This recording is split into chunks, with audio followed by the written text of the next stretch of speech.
Hello everyone, hope you are doing well. We're back in a tech talk. So this is the third of the series, and as we said before, if you want something discussed or talked about, all you got to do is put it in the comments section of this video, and then we'll cover it next week.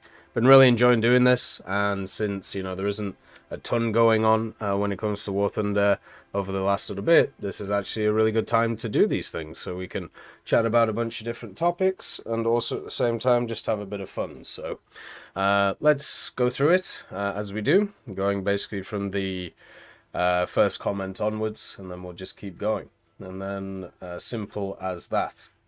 So the first one is from Elitely, I think, or Elitely. And it says, despite TEC having a lot of crazy or controversial tanks, or I'm guessing it's takes, you got to give him credit for covering all the news from Guardian and War Thunder. I see this like a lot. But whenever we actually nail down the crazy takes that I have, it doesn't really amount to much. I think the problem that I run into and have done for many years when it comes to content creation is everybody thinks that everything that comes out of my mouth is my opinion on everything. So when I explain something from like a company point of view or from an economical point of view, or why certain things happen or why they, go through, people instantly just go, okay, so that's what TEC thinks or his opinion on these things. Now, I've been trying my best over like the last little bit to try and make sure that it's understood that like X over here is not my opinion and it's why they're doing things, and Y over here is what I actually think about these things, right? But even then, it's not going to work because there's always going to be people who take stuff that I say out of context or do like TLDW stuff, which always removes pretty much all the thoughts behind it. So there's no real winning, is probably the best way of putting it, right? And it's just how it is at the end of the day. And I've just realized over the years it's not really worth me caring about what other people say about what I think and also what I do, because, well, it's me that's doing it, so it just is how it is. I've tried my best, like, over the years to try and make or help people understand my thought processes, make people understand why I do things, but there's just no point. Like, it's just a waste of time because they don't listen, and they just want to hate something. I can't remember what the thing is in like a sporting setup. There's like a sporting thing. I think it's called the heel. When it comes to like an analyst desk or stuff like that, and the general idea is you have if you have an analyst desk or if you have a set of people who everybody likes, eventually the crowd will turn on one of them because they have to have somebody to hate. And also, or there are people who set up to be divisive, and because they're divisive, people start hating them because they're not cookie cutter, right? Now, over time, my opinions, especially compared to a lot of CCs, are different. Oh, by the way, sweet dreams for Jinx. Nice to see you, man. Look after yourself as always. It's always nice to see you. But yeah, get yourself some good rest and we'll catch up soon. And the problem with doing something like that is if you actually want to do anything at a higher level, you need to not piss anybody off and basically do the classic, oh yeah, that would be interesting, oh yeah, that's kind of cool, and you just have to placate people and then just go after the right people. In this case, when it comes to War Thunder content creation, the people to go after is Gaijin, because they can't fight back. And also, at the same time, if you can paint this like crazy picture about like how these guys work, how they just hate you. They absolutely hate you. They just want to take your money. They don't care about anything else, right? All it is just like a money thing at the end of the day, and they treat you like shit and all of these things. What that means is you can just paint two sides of a narrative, and one side can't fight back, because if they do, then it's like, see, look, they're silencing us, and all that stuff. When at the end of the day, it's not any of that, So for me, I try and see things from, well, most of the perspectives, and then chuck my own in, which is always going to be controversial because people don't care about the business or economical perspective, even though without that perspective, the game doesn't exist. And that is controversial. I don't know why. The funny thing is, if you actually break down my general core beliefs about things, do I want the grind to be easier? Yeah, sure. Who would be against that, right? Apart from sickos who, like, I've literally heard CC say stuff like, I want the grind to be harder so there's less noobs at top tier. That is a point that some people have brought up, some very prominent people. For me, I want the grind to be easier. Do I want more people to enjoy the game and not focus on that part? Yeah, of course. Do I want more events? Yeah, of course. Do I want them to bring back, legacy vehicles so people can get access to them? Yeah, of course. And do I want, like, all of these things? Yeah. But it's just, there's no winning against a mob who doesn't know what they're fighting for and doesn't know who to attack, so they just fly at anything that's possible, which is what happened with the player union stuff. But yeah, it's just how it is. But yeah, I went through like a thing, so I just said, what controversial things do I have? Because, I mean, I don't see my stuff as controversial at all, but it seems a lot of other people did. Quite a few people dislike what you said on free FP and parts, economy changes, and the boycotts. I mean, they can say what they want, like, the boycott stuff. Nobody did boycott the game. Sorry, it just didn't happen. You can literally just have a look at the numbers. Nothing happened. It followed exactly the same trends from the last 3 or 4 years, which is in this period you have a decrease and then an increase when the update comes out and an increase when the event came out. The percentage change was exactly the same as the previous years. Some people just don't like facts or statistics. The economy changes. I mean, I said this would increase botting. What has this done? Massively increase botting. And now they're spread across the game. Now the question is, are you okay with that? Most people are. That's fine. It is how it is. And also, at the same time, the economy changes have benefited top tier stuff, but they've also annihilated other parts of the game, and that has to be realized too. The issue I have when it comes to the economy changes, where I've seen and listened to a lot of people talk about them and also write about them, is the fact that, once again, just all of these conversations with War Thunder, they're an incredibly one-sided thing. It's either really good or really bad. And the thing about these economy changes is there's some good stuff and also some bad stuff, and that's just not being recognized. Free FP and parts, I mean, my opinion on that is I don't know why Naval gets treated worse than ground. I've always talked about the reduced RP needed for FP and parts in Naval. Now they've improved that, which is good, and the change to make a vehicle closer to its spaded self from its stock thing is one of the biggest things I've talked about. I've literally made multiple videos about how the worst part of the game is the stock to spaded experience because of the difference between the two. So anything that improves that is good. And the idea of getting stuff for free, I'm sorry, but the way that business works, same with like advertising and everything like that, it has to be justified to them to make something free in order to monetize another part of the game. Now, are we there? Dunno. But at the same time, that's how it works. Nothing is free at the end of the day. It's just, how it is. But yeah, I don't know how else to put it.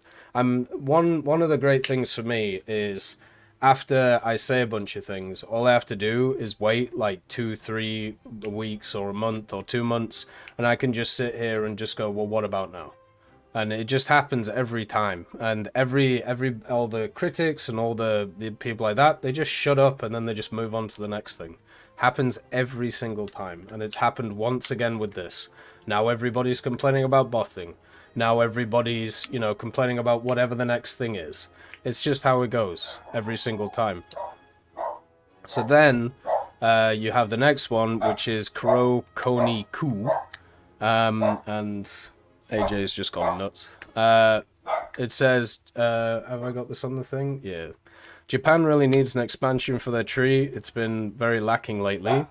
Hoping they can change the tree to be more Pan-Asia tech tree to include the other SCA country vehicles. I mean, they could do. You know, a lot of people over the years have talked about adding South Korea to them. I mean, I'd be fine with it. If it means we don't have any more independent nations in the game, then fine.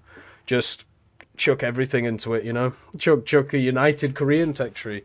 Because the major issues with Japan is actually their World War II stuff. Their later stuff, they've actually improved quite a lot. And also, there's a lot of stuff that they can add which bolsters those. The mid-tier stuff is super rough for Japan until it gets to 6.3, and it's still rough until you get the upgrades. So 4.7's good, you know, 6.3, 6.7's good, 8.7's good. Like, it has good BRs, but between them, there's just not enough there. And the last few years, they've obviously realized that, right? They've obviously realized there's a problem, and that's why they've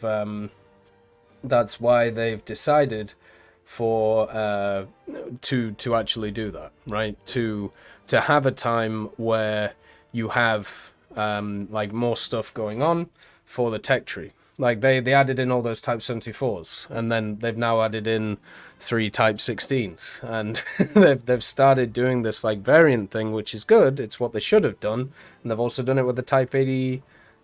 Is it the little car? So it's getting there. And I'm hoping that I mean, technically, they don't have to add new nations to Japan to make it successful. They have to add in a top tier AA, which does exist for Japan. You know, we've talked about it previously. And also, they just have to keep adding variants of the good vehicles in the game. Just add in 5 Cheetos, you know? Just add all of those in. Add in 5 Chihas, you know? And just keep going with that. And then we could have a bit of fun. This is from Paulie LDP. That reminds me of the guy from Jersey Shore and good old Snooky. You remember Snooky out of South Park? Absolutely an abomination, but hilarious. A combined Australian-Canadian tech tree is all I want in War Thunder, aside from select individual vehicles, which would be in those trees. New Zealand and various prototypes, limited production models can provide the premiums.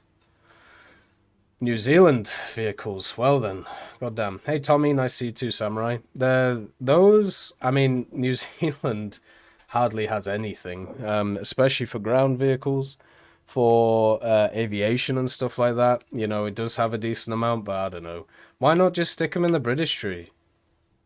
Why create this weird amalgamation, which once again is going to have the same issues that Japan has, and also the same issues as a bunch of other people? So why bother? Why not just put them in the British tree, and then you can add them all together, and then just call it the Commonwealth tree? You know, you don't. I feel like when it comes to like these solutions for these things, people just go like too expansive, too aggressive. There's no reason. Just take what we already have, and then just stick it into what we already have. Done. And then you get the vehicles, you get good lineups, you don't have to worry about crew skills, and you get your flags. You know. Just do that. Easy. Hey, 9969791, nice to see you, man. Hopefully you're doing good. Then we have... So this is Mean Greenie, which I really like that name. The single biggest motivation I had to grind more than one tech tree was a Battle Pass challenge a couple of years ago. If I recall correctly, you had to get X points kills at rank 3 from 7 out of 9 nations to get the 30 points, and I enjoyed it way more than I thought it would. Personally, it's a challenge I think they should be in every Battle Pass to encourage others.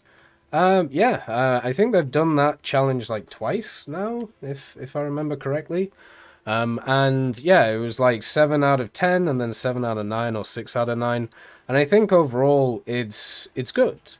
I do like those challenges, but also at the same time, I would hope that it promotes people to play more than, you know, so many nations. I really think the way to go in War Thunder is to get everything up to rank 3, so then you get access to the most of the game, and then just kind of go from there. But I also understand that, you know, people don't see it like that. Instead, what they'd want to do is get to rank 6 in one nation instead of rank 3 in all nations, which for me is just a no-go. Like, that's not how I see it.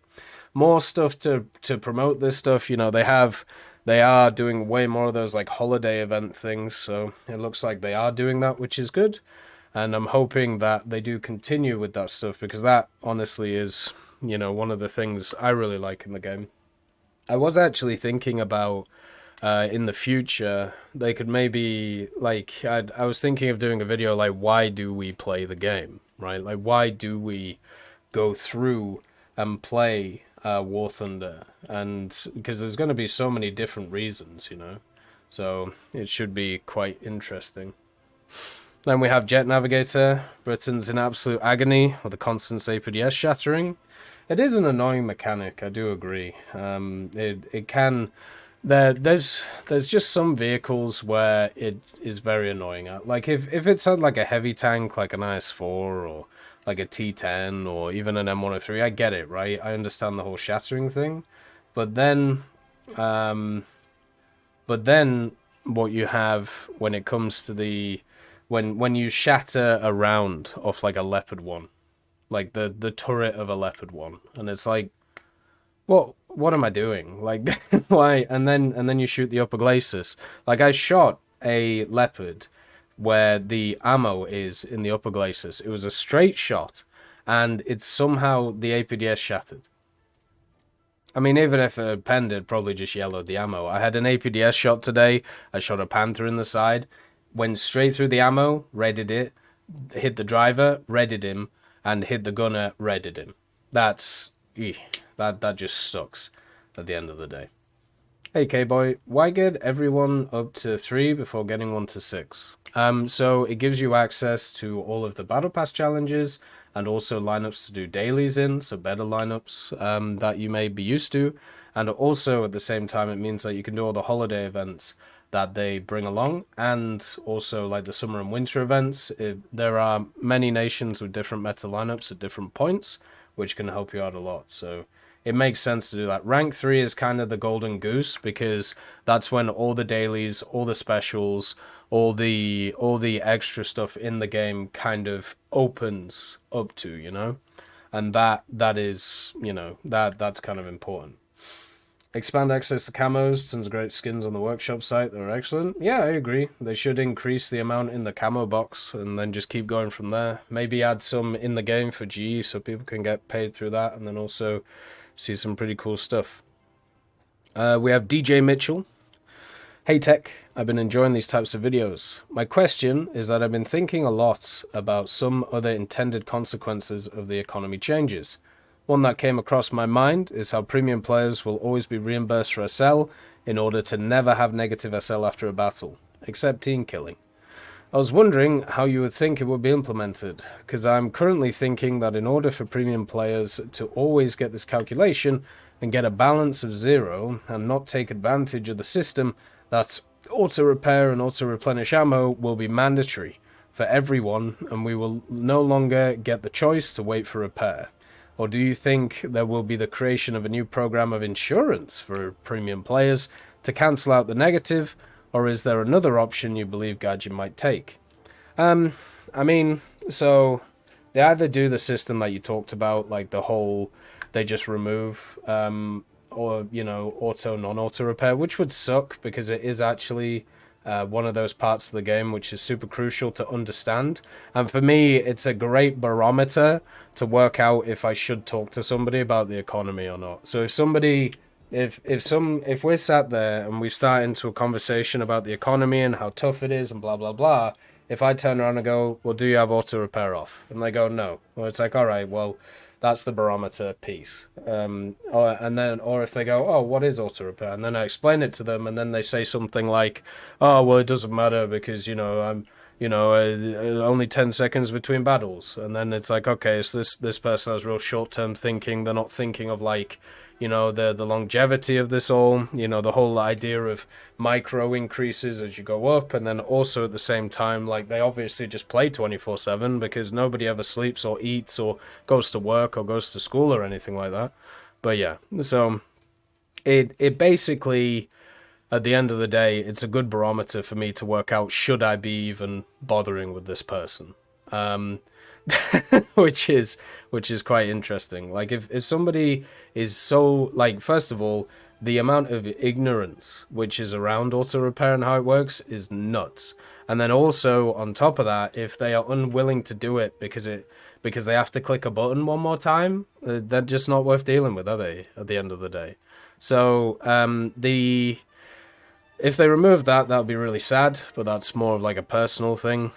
And then also, yeah, what are they gonna do with what are they gonna do with a setup where you have a calculation where the battle is finished and then you leave the battle? You obviously have to pay for repairs to get into the next battle, or will it be where it stays at 0 until you get into the next battle, and then, or when that battle finishes, and then it calculates after that point how much you're supposed to pay, and if it's negative then you don't. And then if you turn off auto repair and then you have you pay for like that stuff, maybe what it does is once that battle is finished, it works out, did you make as much SL as you paid, and then it changes the amount that's on your account. We've seen in the past SL be reimbursed quite a lot for accounts, whether it's through modifications or whether it's through like different stuff like that. So it can be done, like they can reimburse stuff after it's happened. And since we don't really know the internal workings of these things, that would mean that some kind of system like that could work. The insurance one worries me if that's the case, but I did kind of like that banking system that World of Tanks has, where you kind of, after every battle, you put like a certain amount of credits in the bank and then you get it at the end of the week. I always thought that was kind of an interesting idea to kind of learn or help people learn money management. But then again, the debt rate, the personal debt rate in Canada is about 20k right now per person. So, I mean, if people can't get like economics right in the real world, I don't really expect them, especially if they're kids, to do it in a game. So, I don't know. It's it's all over the place. Sweet dreams, Spirimrata. Have a nice rest. Nice to see you at Tugnuts. Hopefully you're doing good, man. Let's see. So we have Team Valkyrie 2023. Do naval crew replenishment at capture points, but make it like reloading and ground RB, where they can get one crew member every 30 or 60 seconds rather than an entire crew all at once. I think it should be percentage based, because you have vehicles which have like over 1,000 members of crew. So if you just get like one crew back per minute, the battles are 25 minutes. So that means in total, if you're sat on a cap, theoretically, for the whole map, and let's say it's like 30 seconds, you can get 50 crew members back. I'm pretty sure the Eugen has like 1,500 crew. Right? Let's just check real quick. Eugen. Sorry, it has 1,776 crew back. 1,776 crew. So in this system, you'd only be able to get 50 crew members at most, which is not really going to make a difference. Obviously, to a PT boat, which only has like 7, it makes quite a large difference. But I honestly think it should be like percentage based. So like 1% every 30 seconds or 60. Just because there's so much variance in that for different setups. Then we have Sinalra. Smoke seemed to be broken in more ways than one recently. Tanks just blind in and out of existence randomly when they are in or behind smoke. It's weird and can be replicated in Test Drive 2. They've done the way that motion works behind smoke. They've definitely done something with. And it is odd. I was playing the Comet today, and I was sat like kind of on the edge of the smoke, and I was moving around, and I could see through it the way that it was set up. So there's definitely a problem with it. Definitely an issue overall, because you either want it to block or you don't want it to block. And if you have like this middle area, that means that people are going to figure out the graphical settings to be able to see through it. And that's already happened, especially with NVIDIA filters. So, yeah, it's it's a bit of a problem. But it is how it is. That's something that I would personally prefer it to just be a block, especially when looking at high-tier stuff. Otherwise, there's no way to deal with it, you know? Omega Mark. Great to hear about the TT. I'm guessing that's the tech talks. I've no desire to have any more low-skill crews. If you want to get all the medals, I think it would take me 50 years at my pace, as it is right now. outrageous requirements for these medals, and I have no desire to grind any of them anymore. That's fair. I think that's the thing about the medals is they massively increased the amount of time and effort you needed in them, and it was very obvious they did this to make them more of like a prestige thing, instead of what it was before, which was more, I suppose, of a tutorial thing.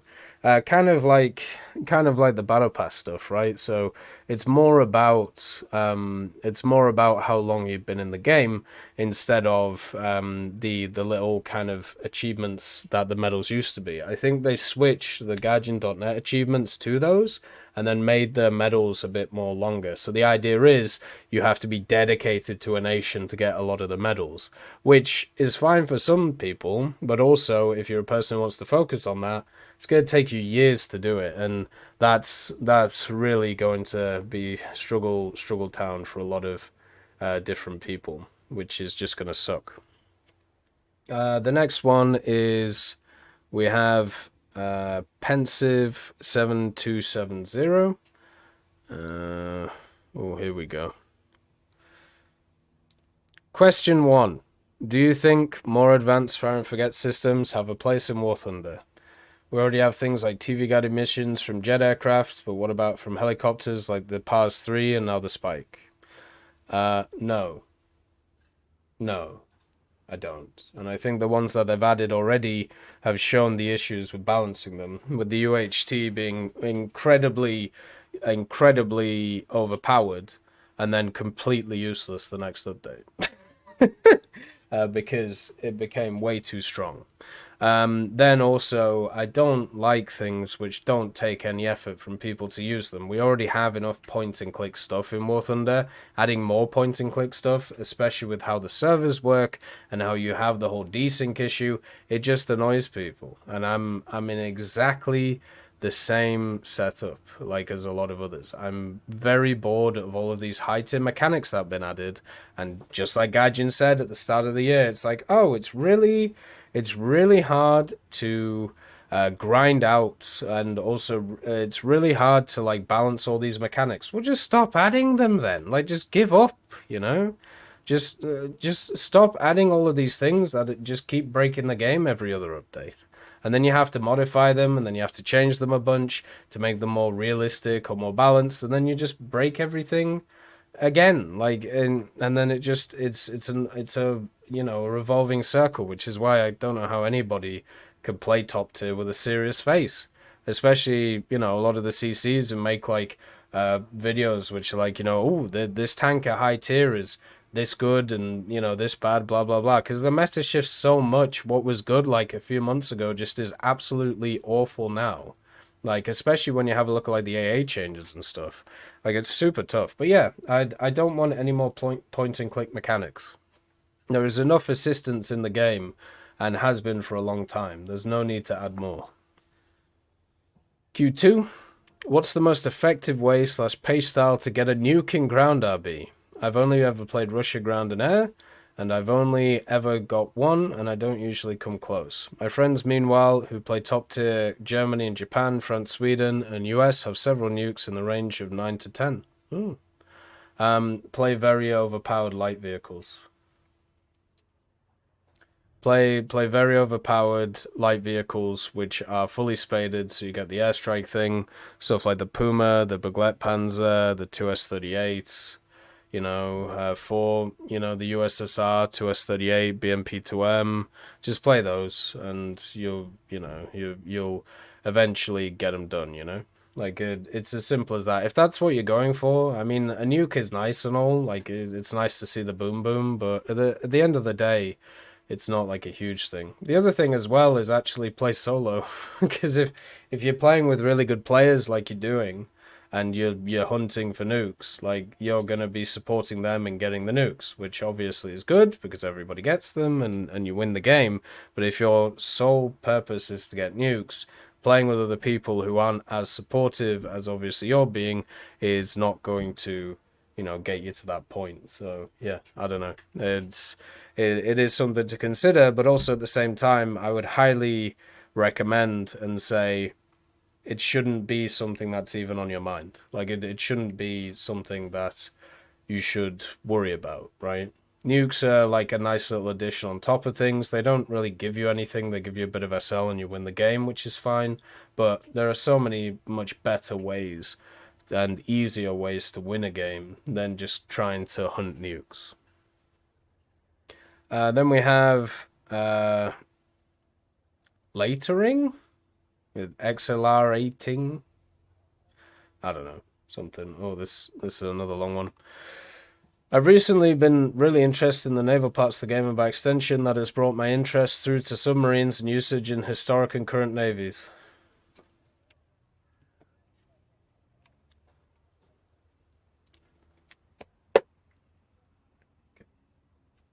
Just got to lower the level.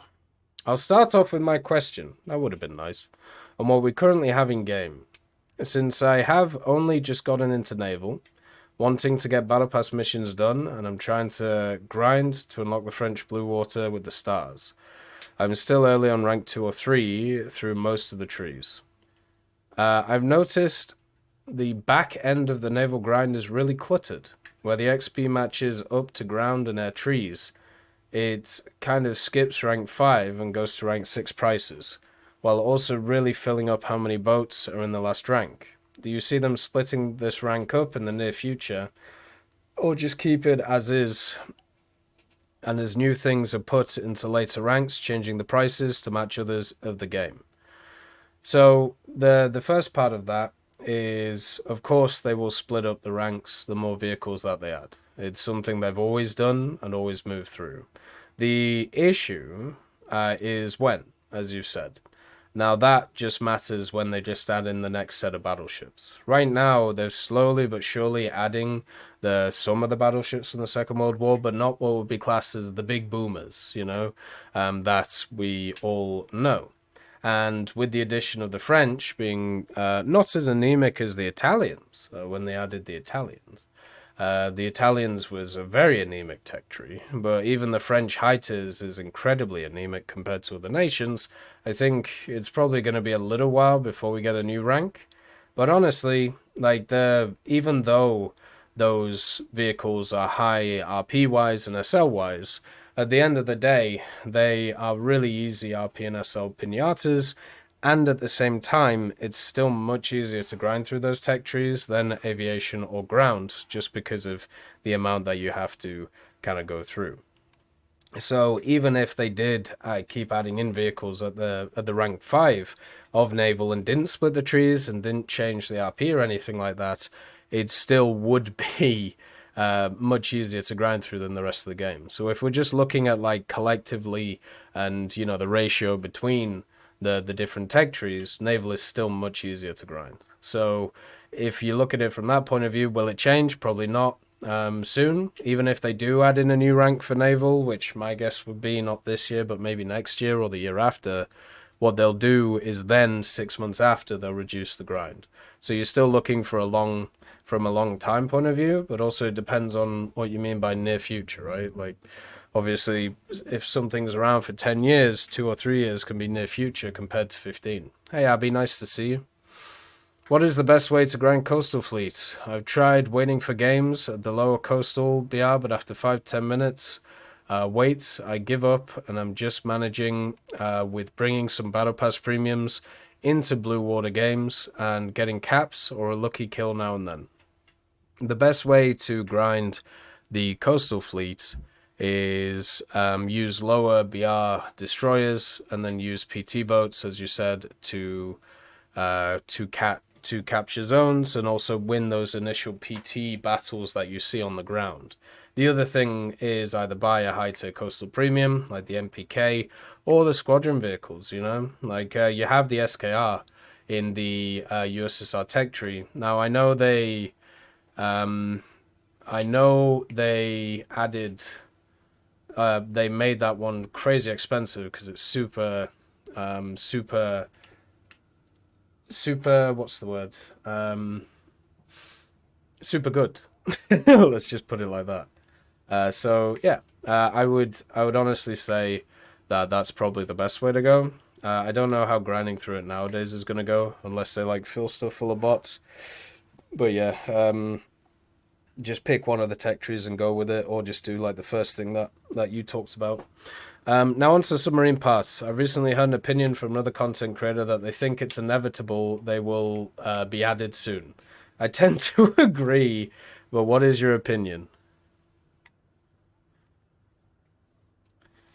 My opinion is in December of 2022, when that update came out that I can't remember the name of, where they added all of the naval crew voice lines, they also added in a metric ton of voice lines for submarines. And there's no submarines in the game. So why would a company go to the effort of recording all of those voice lines when they're not going to use them? And also at the same time, War Thunder Mobile has carriers and submarines playable in it. So the idea that submarines will not be added is ridiculous. The question is whether they want to go along with like keep adding these, larger machines, which obviously are very expensive to model and some of the most expensive in the game to model, and obviously don't have the best return on investment, or if they want to go with stuff like that, which will require a bunch of new mechanics, which they've already tested out 2 or 3 times. So all the signs are there for submarines. We talked about it 6 months ago. They will add them. There's even user missions out there right now of how all the mechanics work, because after those April Fool's events with the submarines, they left all the mechanics in the game. Weird, isn't it? Maybe it's for testing or something. Who knows? But simple as that. They reversed the cost of the SKR. Oh, well, that's good. Let's see, what else did it say? They thought this because it's a potential large source of interest that could increase the amount of players who really play naval games. Right, okay. All right, sorry. Let's finish this before we get into this. Personally, I think that given how we progressively have gotten more modern vehicles through all parts of the game, submarines seem to make up a large part, especially of modern naval warfare, and even a lot of surface vessels being anti-submarine specialized vessels. If you agree, where do you think this will be added? There aren't anywhere near as many subs as boats, but could we see it as just a separate line in the blue water tree, or as something akin to the heli lines, which would leave a potential for something like heli EC for the subs? Nice to see you, for you. Hopefully you're doing well. Let's break this down. The first thing is I think there'll just be a blue water line. Most lines in they are blue water ships at the end of the day. They're not coastal vessels. If they add them as a separate tech tree, it would just annoy people for good reason. There's no reason to separate them off unless they bring in that mechanic they're bringing in for helicopters, where you can grind helicopters with ground units. But I don't think they should do that. They should just stick them in the same tree, so therefore everybody has the right bonuses. It would make no sense to add them to the coastal setup, and I think it's more likely we get older submarines than newer ones, because newer ones rely on some absolutely ridiculous weaponry, which then again, they've added some crazy stuff over the last few years with aviation specifically, but the sub stuff is just on another level. You're talking about literally just missiling people from pretty much like space, and there's nothing you'll be able to do about that. Just a sub sitting under the water, fire up the missile, hit a target. There's no counterplay, which is why we'll go into submarines more in like a proper video about it, especially when they decide to release them. But yeah, my opinion is submarines, if you have a look at them, I have no idea how you balance them in a realistic setting. They're either just going to be useless or they're going to be too good. Like there's going to be no in between. It's just another one of those things, right? Just like when helicopters were added. The the large source of interest thing is ridiculous and stupid. And I'll show you why. So this idea that submarines, what was that game? Waters? Something Waters. So some of the largest games, Cold Waters, right? So I remember back in the day, everybody was asking about submarines in War Thunder, right? Because there's a creator, and many of you will know him, the Mighty Jingles, right? And the Mighty Jingles back in the day, he made like these videos about Cold Waters, right? And you can see here, like, 500,000 views on this one. And then this Wolfpack guy, who's another guy who makes a lot of cold water stuff, 200,000 views. A lot of people are really interested in these edited videos, which basically show how the submarines go. And yeah, look, like tons of views on these ones. People are really enjoying them. And then also that other submarine game, which is like a control submarine game where you can like, control all the areas of the machine and everything like that. And then you have a look at how many people play these games, and it's like, oh, there's like none. Like, which is just like startling, right? Like, let's see. What other games do we have? Like, there was like U-boats. That was the other one, right? U-boat was one of the ones which everybody brings up. So yeah, there's like 200 people playing Cold Waters, and only like 200 people who had played it over like the last like 5, 6, 7 years. And oh look, U-boat, less than 1,000 people.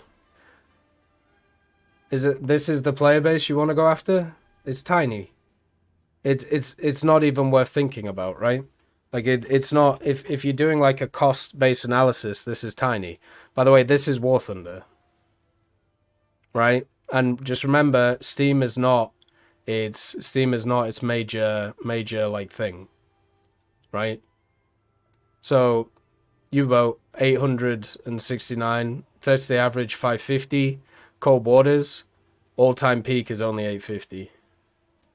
And these are products which if you're like a CC and you're like, oh yeah, look at the numbers, oh potential, and you're trying to basically sell people fake stuff, right?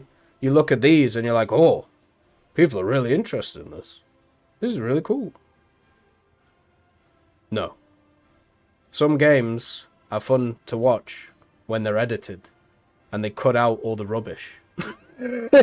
But some games are not because they don't cut out the rubbish, right? So Cold Waters is one of those, and same with all of the other like submarine games at the end of the day. So yeah, there's just too much dross in those types of games. So the idea that a submarine like setup will mean that a massive chunk of people will just appear out of the heavens, and just turn up. It's just not the case, right? Well, Heliborn, right? Heliborn's the big helicopter game, right? Was it Heliborn? How do I spell it? Is it like this maybe? Yeah, I don't know. I have no idea how to even put it in. But yeah, it's just people have this belief that because people watch videos, or because like at one time you have like a really dedicated like 20 or 30 people who like talk about a topic constantly, that means that it's going to be popular. It's like the past the developers stuff. If you actually have a look at like the forums and you have a look at how many people actually vote on the past the developers stuff, it is a tiny amount of people, if you just have a look at the overall game. And that is something that has to be noted. Like, whenever we go through them, like whenever I talk about them, I talk about how the fact is the amount of people who are involved in these decisions on what gets passed and what's not is tiny. There's like 10 like people who actually pass them, and then look at this. So this is the F10 F1. How many people want to see it? 124 out of hundreds of thousands of players. English Electric Lightning, 37. Those are the types of numbers that people look at and go, oh, well, that sounds interesting. That's pretty cool. And it's like, well, yeah, but it's a very small amount of people. Here's Heliborn. Right, let's see. What's Heliborn? Yeah, Heliborn right now has 36 people on it. 36. Nice. So yeah, it's just submarines is not going to just bring this like massive wave of just random people who really like submarines, because guess what, they just don't exist, or they're playing like those single player games, and you know, they're enjoying like the simulator experience, and that's not what War Thunder will give them. MJ says, we love you, Daddy Tech, feel better soon. I do feel a lot better, by the way. Gonna say I feel a lot better compared to what I did before, so whoop, what the hell did I just do? So yeah, I do feel better. My throat's better, and also this thing, which I think is like a cold sore, feels fine as well. At the end of the day, Phase Obama. Hey Tech, love the video style, but what would you feel about a Commonwealth style tech tree, Australia, New Zealand, etc.? Maybe adding more sub trees to Britain. Just curious. Yeah, of course. I mean, yeah, that's the way forward. Take off the Great Britain title, turn it to Commonwealth, bang, bang, bang. Add all the other nations, right? Just go nuts, go ham. And I think generally that should be gone for. I think the two things that go through my head is representation good? Yes. Are people going to be more interested in product if there's more representation of different sets of people? Yes. Now, number two, how do you balance that? Because if you put in a bunch of like independent nations, those people who come in to experience that like representation, just like the whole submarines thing, if it's not balanced and they have bad experiences, they're just gonna like move over there, right? And they're just gonna be like, well, screw this, I'm not interested in playing this. So for me, it's important to do something like they did with Finland, or to do something like they did with the other one, South Africa. So therefore, people will, you know, enjoy the setups, because otherwise, what would end up happening is like no one would just play them, like, and that's no fun. You know, you want people to you want people to enjoy the game, and that's the best way to enjoy them. And then people are like, well, why don't you just do like one massive tech tree then? Okay, just like just do a massive tech tree called vehicles, you know, and just stick them all in. That's obviously good too. Like I don't know, like the individuality, if you're worried about the flags, can be on the player card, you know. So this is from JTRRS. Get out when it dives at 300 knots.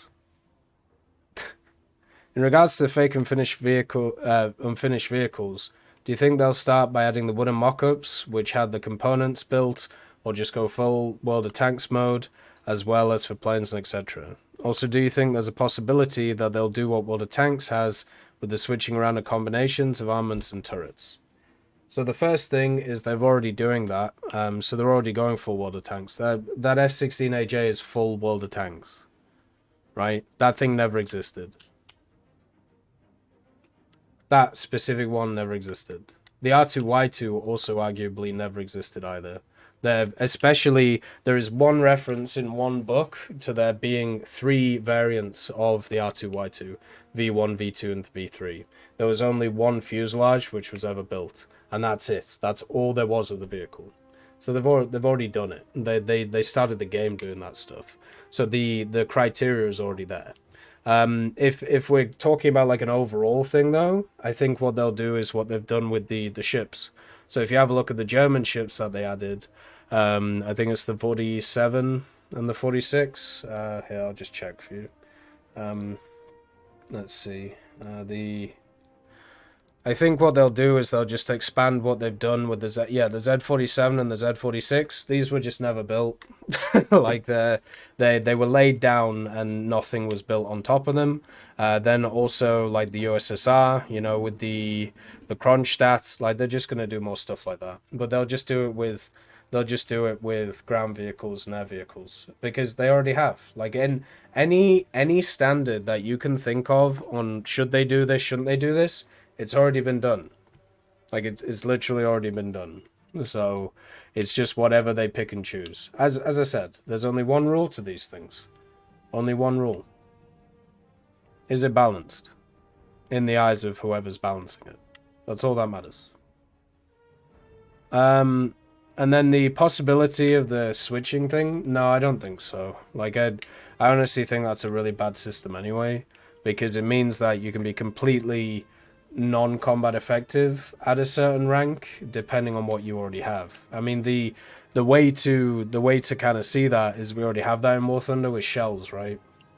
Where if you have like Heat FS at top tier, you're going to be nowhere near as good as APF SDS, right? So we kind of already had that, but not to the extent of World of Tanks. No, I don't think so. Nice to see you, Chanwitz. Hopefully you're doing good, man. Hopefully life's alright. Are you doing well? And we have Soul Reaver. Shell shattering annoys me because the Brits did away with APHE because it shattered so much and Solid Shot was more reliable. But in War Thunder, APHE doesn't shatter and Solid Shot does. I mean, yeah, but APHE just doesn't pen as much. I mean, I suppose they could make it shatter if they wanted to, but I would rather not, you know, at the end of the day. Hey, War Thunder Grind, nice to see you. And Delta throwing shade. No need to throw shade, man. It's just how it is. We can have rational discussions across the thing. It's just, as I said, like when it comes to all this stuff, I'm just gonna change the backing video because I think it's looping. So the thing you have to understand for these things is everything online that you see when it comes to content creation is going to be at some level money motivated, right? So for me personally, like, because I have like an actual job and also this, like, if we did like percentage wise of how much this actually is, for me it's incredibly small, so the money motivation is absolutely tiny compared to everything else. But for some people it is like their livelihoods, and as we see in standard media, guess what? Like, standard media is the same as like alternate media, where people will just lie for money, or they will specifically obfuscate ideas to make money. And you can't blame people for that because it's literally just going, it's just following the system. What needs to happen is the viewer has to understand this and realize they're watching it for entertainment and not watching it for thoughts. Because if you're watching it for thoughts and you're basing your ideas off that, then you're just going to be way off, which unfortunately a lot of people are right now, because it's just follow the leader instead of thinking for yourself. Everybody should have opinions, everybody should express them, and everybody should discuss them. That's how this works, instead of just listening to somebody tell you everything to do, right? And then we have Gary Schletchy. So for the next Tech Talks, a suggested topic: helicopter AI gunners.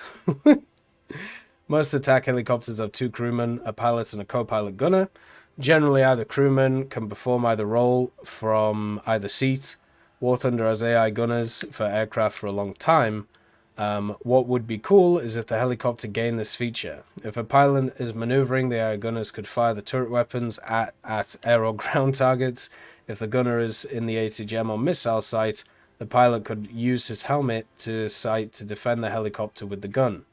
Also, helicopter door gunners. For helicopters like the Huey, door gunners could be added. While they would be relatively inefficient at destroying armored vehicles, they could damage light vehicles and other helicopters.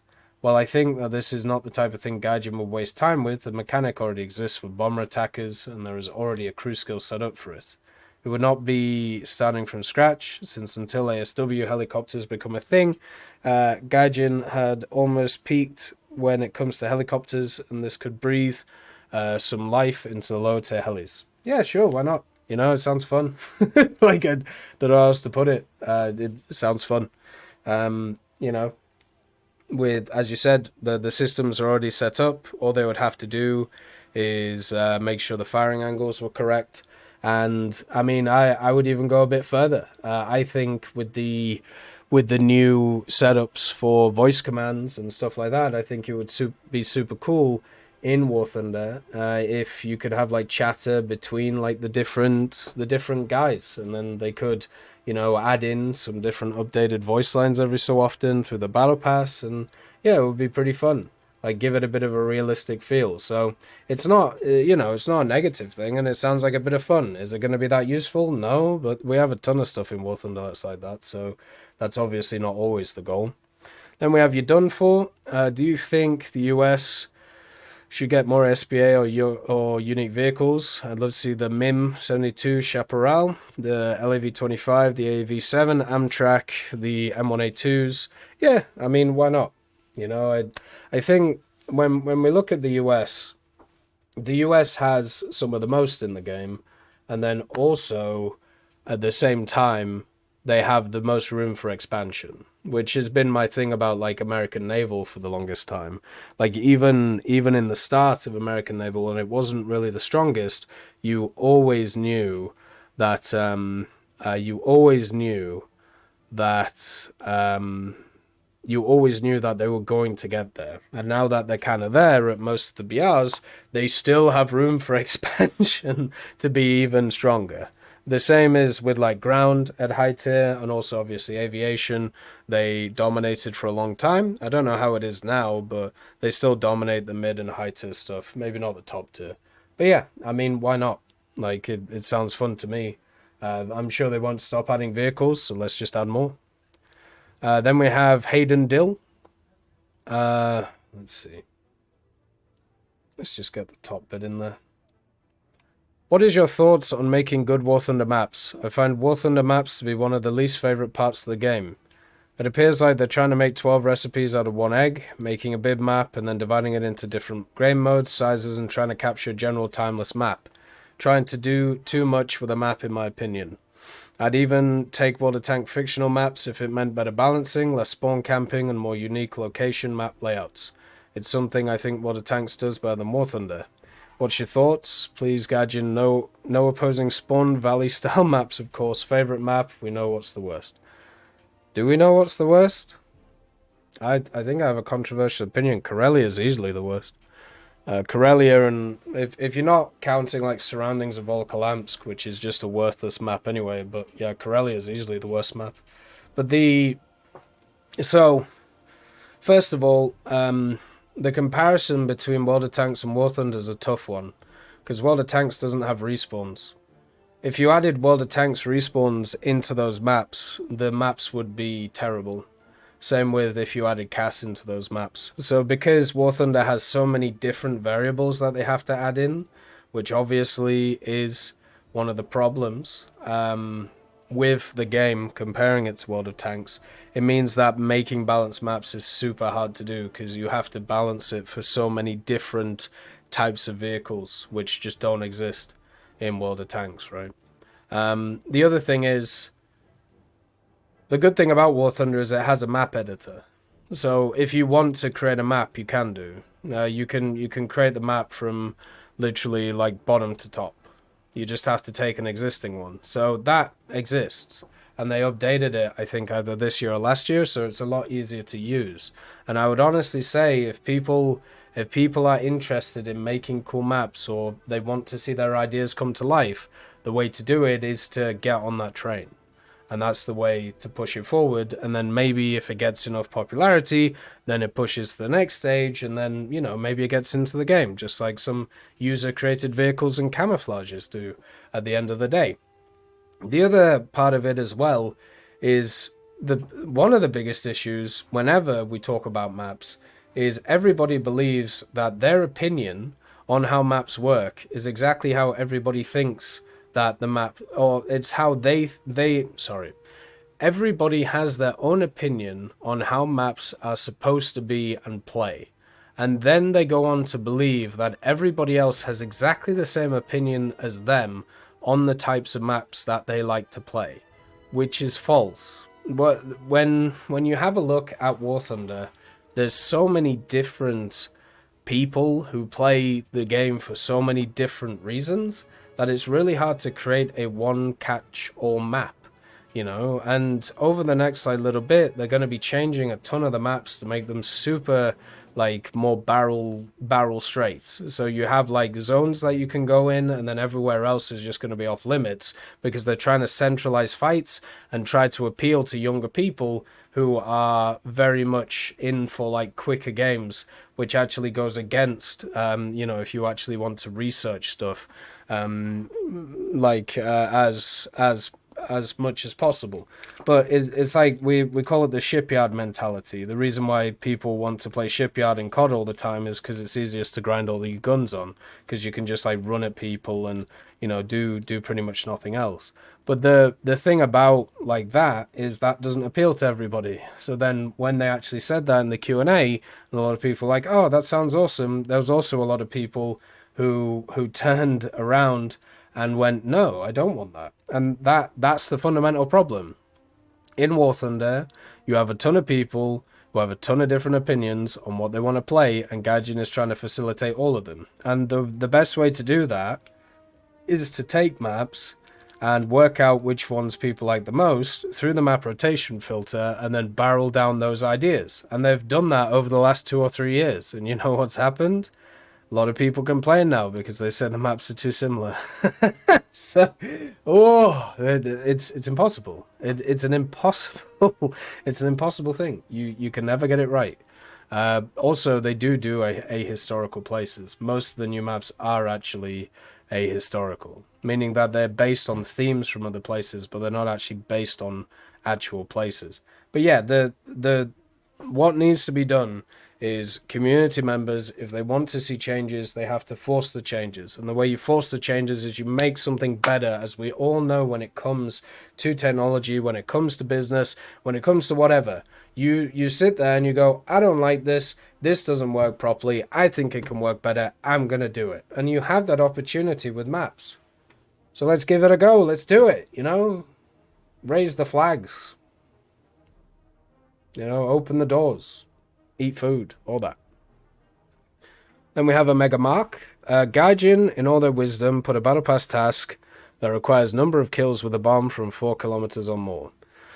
Now, most matches in Naval, there is at least one P8 dropping surprises. In one of these matches, a guy had like 10 kills. I spawned in a boat, capped a zone, and killed someone. And poof, he already spawns in a heavy bomber. As it was one of these maze maps that takes destroyers a long time to get anywhere, I got nuked and didn't have enough points to spawn a plane. I just sat there watching him nuking everyone, as there was no point in respawning in another boat. Gee whiz, thanks for your dumb task, guy Jubles. People were doing that before the task existed. And you know how I know that? Because I was doing it, and a lot of other people were doing it too. It's because it's the easiest way of killing larger ships. But yeah, it sucks when it happens. I agree. I don't know how they fix it. Maybe they make specific vehicles much higher in SP than other ones. Hey, Dismantle, nice to see you. Do you know what Forge mode is on Halo? Yeah, I played Halo 3 a lot back in the day. Then we have Schleckley again.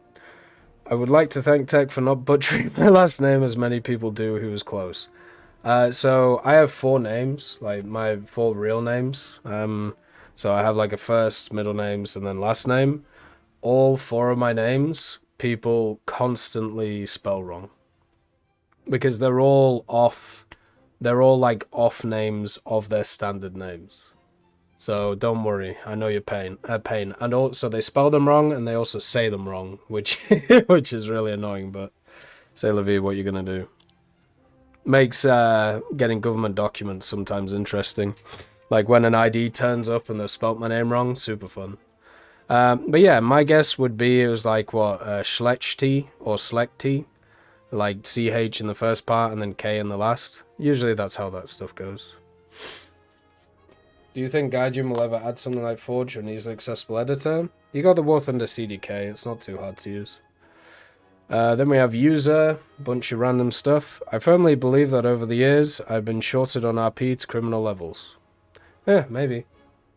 They literally announced that they were doing it. Like, let's say, right, okay, so one of the things they literally admitted to is they screwed around with different people's RP gains, right? Like their research gains.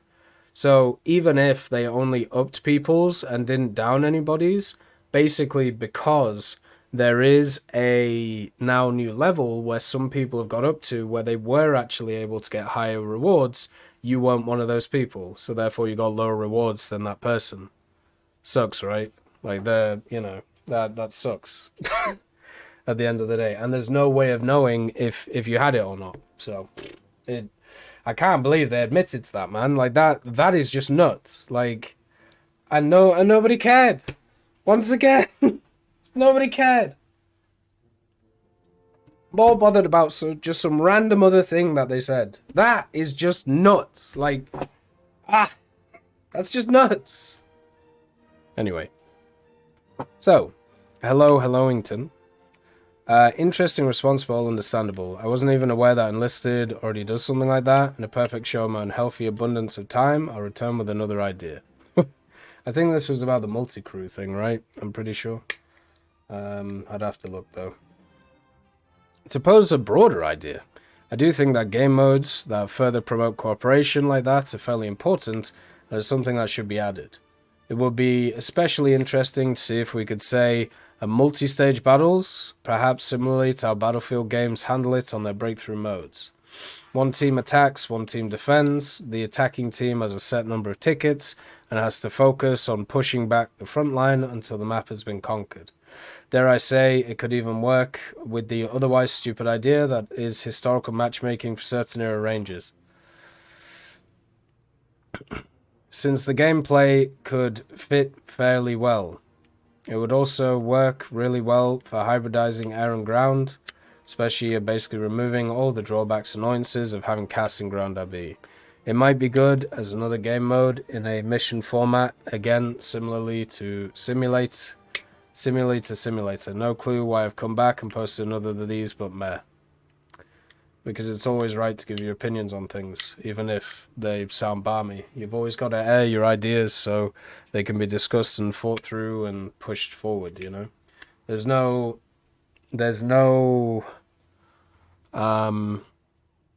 reason to just sit there in a dark room and wonder why you do things. It's better just to do them at the end of the day.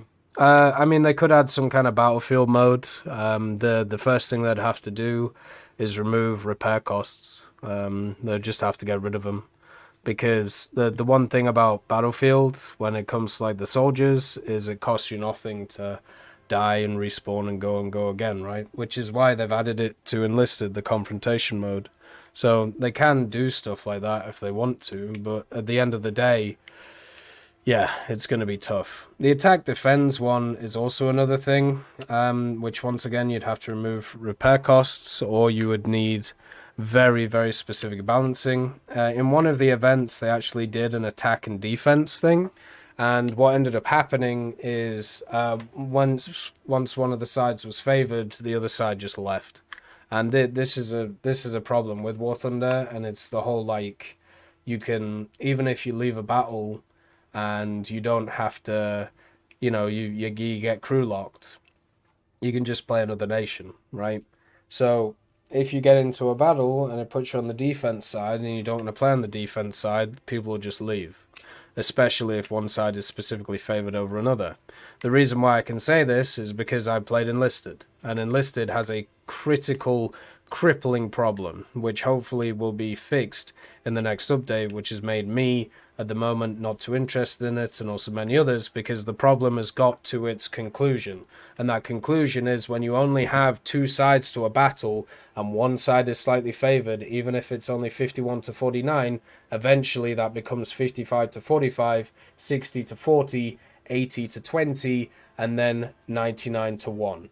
And therefore nobody plays the one side because they know it's just there's no point. And if you do play that side, if you're a new player coming in, you get ham-fisted. So then you go, oh, well, this isn't very fun. I'll just play the other side. So you've somehow got to conquer that in a mode like that. And if you can balancing it out properly, or if you can make it kind of feel fair for both sides, then it's good, right? Like then it can be done. I haven't seen it happen. So if I'm always happy to be proved wrong about these things, I'm always happy to see ideas thrive. I'm always interested in that stuff, but I just don't see it, And that's at least, it might be an issue that I have when it comes to imagining these things. So then we have random excess memories. How soon will you be covering the June Pasta devs? I made one suggestion. I'm eager to see you cover it. I think we covered everything now. So this week, I suppose. Yeah, there wasn't a lot going on in War Thunder, and I used it to kind of catch up on the pasta devs, because the pasta dev stuff is super fun, and June's stuff this time was actually really good. So it was a really nice pasta devs, a lot more positive than the last basic year. The last year has been super bad for pasta devs.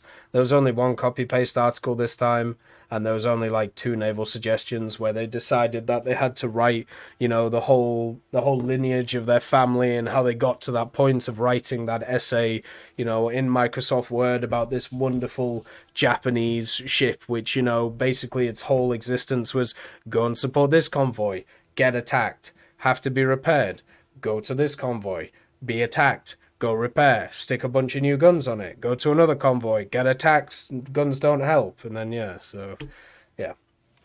bit of a pain at the end of the day. But there wasn't too many of them.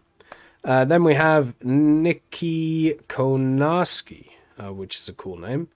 What would you think if you could not use premium vehicles until you've unlocked that tier? I think this would benefit Gaijin and players, as it would stop the one and dones, as at least players would have vehicles from the previous tier to play, and also it would mean players, if they want to go down that route, they would buy lower premiums. It wouldn't benefit Gaijin, but it would benefit the players. If it benefited Gaijin, it would have already been done. Hey Battleroon, nice to see you. Because we've had 10 years of this, and they have all the statistics of what people buy, when people buy them, and also what periods of time to go after stuff, yada, yada, yada, yada, right? So they have 10 years of statistics, terabytes upon terabytes of data if they've managed it correctly, and that would mean that they would have made a decision based on that, right? Also, at the same time, it wouldn't stop the one and dones. It would just put them at every level instead of just one, right? Like it would mean that instead of, if you had to buy a rank 2 premium, rank 3 premium, rank 4 premium like that, they would sell bundles of like 1 rank 2, 1 rank 3, rank 4, and then you just have one and dones at every level. So yeah. The other thing as well is, as I've said many times, sometimes it's actually better to just leave a match when it's just done after one spawn. There's been many times what was I playing the other day? Do you guys remember? Oh, the Vickers. I was playing the Vickers Mark III. No, the Vickers, whatever the late Vickers Mark 7. What is it? The British high tier machine, because I was doing the event. The Vickers Mark 7. So I was playing the Vickers Mark 7, right? And I was surviving, 5 to 10 things. And at the end of the day, that was not enough. Like I was surviving for a long time, getting 5 kills, even more kills, and still just getting hammered. Like, and it just didn't. There was nothing that I could do. If I spawned again, I would just die again. So, and for me, repair costs don't matter, right? Because I have a lot of SL. So even in that setup, right? Even in that setup, it honestly would not fix the issue. Because sometimes stuff is just wrong. And people also have this mindset where they just want to play one vehicle to grind it out and not play anything else, which obviously is, not a great thing. So yeah, simple as that. And then also Teddy just put in this thing, which was a thread, which I'll put in the comments of the video. People still want def leave. The issue is never repair costs. It says repair costs were just an excuse for people who YOLO and die, or can only use meta vehicles, nothing else. We'll continue to see one def leavers. I think the community as a whole reevaluates how they play the games and use their vehicles. The recent economy change, however, contradicts that notion. Oh well. Yeah, pretty much. It's very true, like at the end of the day. Let's see. Can I find those like Vickers games maybe? I don't know. So yeah, here we go. So it was on the 6th, I think, when we were playing them. so we can have a look.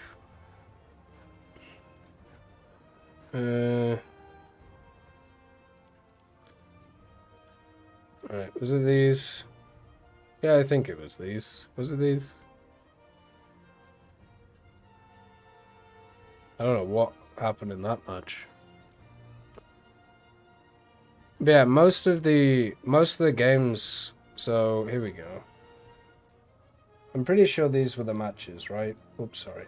So you had this one where I didn't survive very long, and I just got clattered because people were looking at the stream. And then this one, as you can see, look, like 2s, 1s, 1s, 2s, or 0s.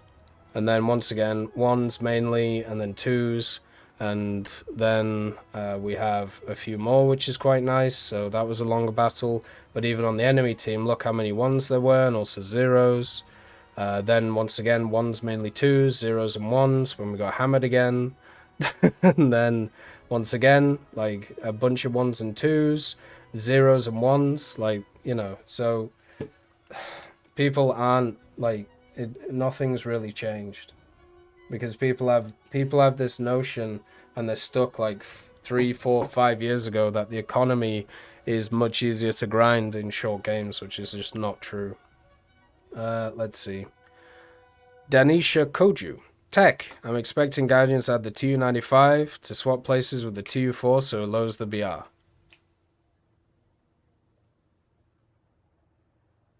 What? I'm expecting Gaijin to add the TU-95, so the bear, to swap places with the TU-4 so it lowers its BR. Why would that lower its BR? Wouldn't the TU-95 be higher than the TU-4? I don't know. Interesting. So we have Owen Schultz. I think War Thunder is in a dire need for a CAS rebalance. I'm not sure exactly what the best solution might be, but I want to be able to play CAS in Ground RB without feeling guilty. The solution can't be removing CAS, but something like limiting Team CAS or some other way. Yeah, simple. War Thunder doesn't... War Thunder doesn't exist in a moral realm, and you cannot base decisions that you make in-game on other people's moralities, since they are random people that you don't know. So stop feeling guilty for doing it. Or if you do, just, I don't know, stop doing it. I don't know. I don't know the thing, right? But yeah, a CAS rebalance would be nice. Most of the time, especially at the mid-tiers, it can be incredibly annoying. But what are you going to do? Kind of sucks. Just is how it is. Hopefully, some point they do something about it. I can confirm stealth damage on ships is either stealth torpedoes from snails behind or invisible and silent shops. I think it was silent torpedoes, which was interesting. So we have Legend 24. Oh god, 2460. Okay, TEC. I'm here, ready for action. My question is in regards to one I submitted a while ago. It was about revamping targets for strike aircraft and bombers. Hey, Salty Lemon, nice to see you. I suggest that we abolish the generic base and that we have for bombers, and also things like the little pillbox positions, or replace them with things like airfields and parked aircraft and fuel dumps, ammo dumps, and AA positions. ¿Por qué no los dos? Why not both? Shipyards, workshops, rail yards, blah, blah, blah, blah, blah, blah. I did say that targets like these would need ticket rework, as some would have plenty of targets and would mean matches would be over too fast. Also suggested targets like these, especially on EC maps, would make some Cold War. Yeah, sure, why not? Just add more targets, which are kind of cool. They don't even have to be attached to the ticket count. Just make them more interesting targets to hit. We talked about like trains, we talked about train yards, we talked about supply lines, all of these things. You know, we've discussed most of these, if not all of these, over like the last ton of years. But the idea is to not remove stuff and then add others. Why not just add on top of? you know, make battles a bit more lively. The only time you ever should be removing something like that is if the game literally can't handle it. And that, obviously, on our end, we're not sure about. But yeah, screw it. Just add more stuff. Add more targets for different things to attack. Hey, Miguel, nice to see you. Nice to see you too, George Rockland. Hopefully you're doing well today. Then we have Doshaka. Oh, God. In terms of desync, in most other games had similar issues. It's always going back to the servers, trying to compensate so much for high ping users, or it's a VPN user. I would simply put a hard cap on ping around 80 to 100. Higher the ping, the more the server will try and compensate. All right, well, mate, I just can't play the game then.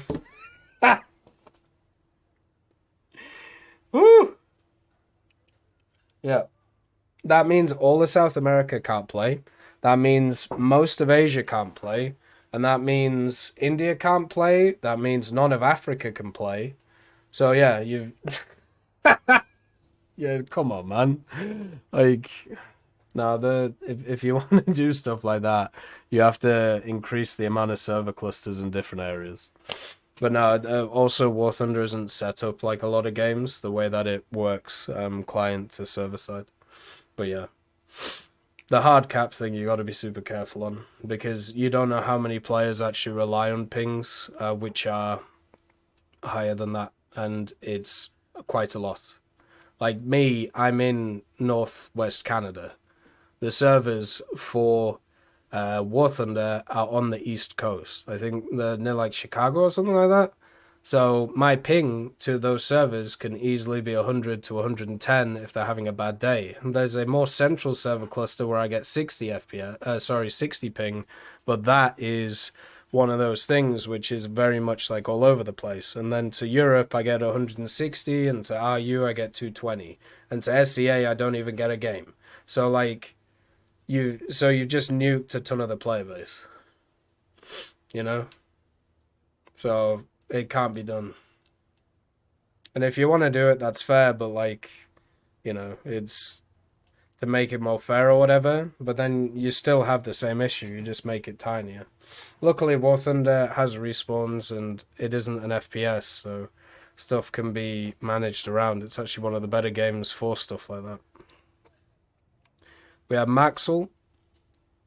I personally want to see holes in tech trees filled. I'd like to see some holes filled too. For example, they could add stuff for 4-7 Germany or something. Another thing is a second T-25. Jeez, okay. And a BR of 6.3 and one without one should be moved to 6.0. Some tech trees don't have holes in vehicles like 3 Japan, but lack good vehicles. Right, so, first things first. Germany pretty much has no holes in its tech tree. Neither does America, neither does USSR. The holes that they have are absolutely tiny compared to every other nation. So whenever we have these discussions, I feel like it's completely pointless to talk about the major nations, and we should focus on other ones. I don't think anybody is against filling holes in any different context. Generally, people are okay with that stuff. And in War Thunder especially. So yeah, it would be nice to see them filled. I don't see many people against that. The only criticism that people bring is the increasing grind, but the way that you fix that is by foldering stuff, which is what they've done before, which is good.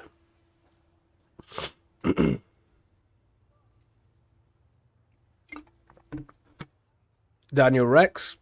In years of War Thunder, it's changed from World War II to modern tech. Do you think World War II area of the tech tree deserves more World War II and pre-war tech? Adding in like German tank destroyers or Russian different tanks that saw combat. And other little nations like Yugoslavian modified Stuarts with Pak 40s and Flak 38s in game. It would be cool to see other nations that modifications tanks in the war and post-war. I agree. It would be nice. It would be nice to see. Yeah, like once again, when thinking about a question and how to formulate it, so the first thing that you have to think about is who is going to be against this. So it's very important for me. One of the key things I think about when I think about my thoughts or think about like how to push things forward or how to discuss things, is understanding all of the arguments against my point of view. Now, if you basically say to somebody, do you want a bunch more free stuff that you can play and have fun with? Nobody is going to say no. There might be 1% of people who say that because they're trying to be edgy. There's like a rule, I can't remember what it is, but it's like 7% of people will always vote against their interests because they want to be edgy, or they just, don't understand what they're even like. They don't understand what they're voting for. But yeah, the main thing is nobody's going to say no to that.